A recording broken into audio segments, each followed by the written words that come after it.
Hello everybody, John Fulford here. I hope you're doing well. I'm doing great. Thanks for asking. This is like the third time I've tried to do this YouTube video. The first time, the audio was messed up. The second time, the SD card was messed up. So hopefully, now everything is straightened out.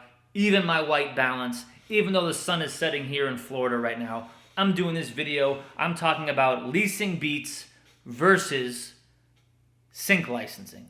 A few years ago, I thought sync licensing was a lot more lucrative, a lot more beneficial than leasing beats.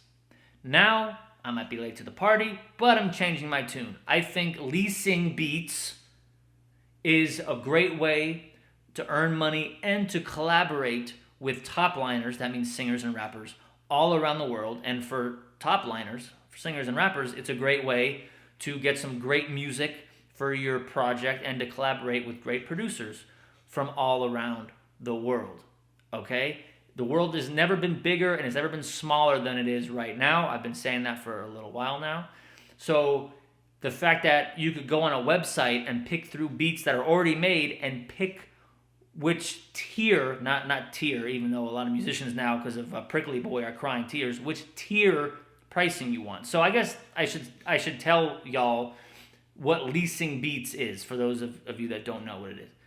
It's posting music online for singers, rappers, top liners to use based on how much they want to pay. For instance, if they want to pay a little bit of money, they get to work with the MP3 and maybe they get to upload it to their SoundCloud page. If they pay more money, they get to work over the WAV file, high resolution file, and they get to post it to their Spotify.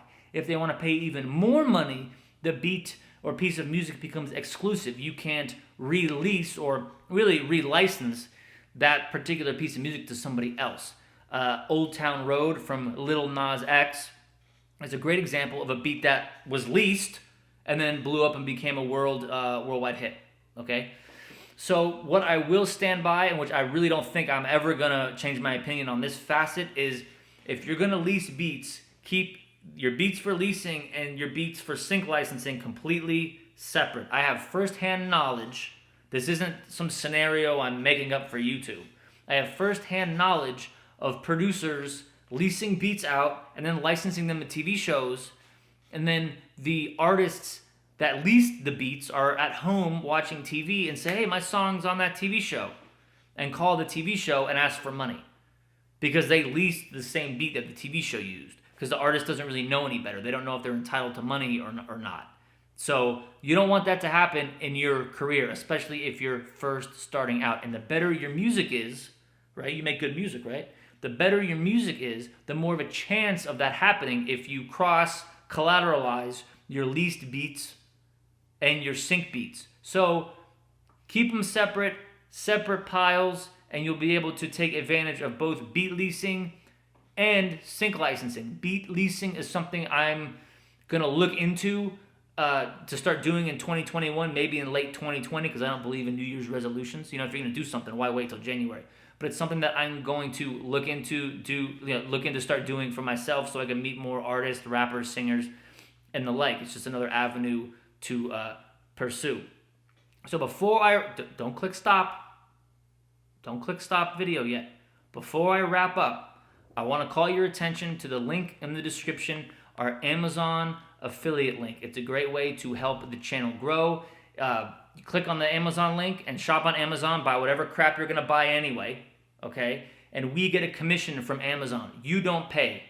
Amazon pays us a small commission. They don't charge you any more money. You don't pay any more money than you would normally. But Amazon pays us a little piece of the action, help the channel at no extra cost to you. Thanks again for watching. Let me know what you think about leasing beats. Give me some information. I've never leased a beat before. If you leased a beat before, let us know in the comments. How was the experience? What happened? What occurred? What transpired? What went down? Okay? Let me know in the comments. Email me anytime, musiclicensingpodcast@gmail.com, and I'll see you next time.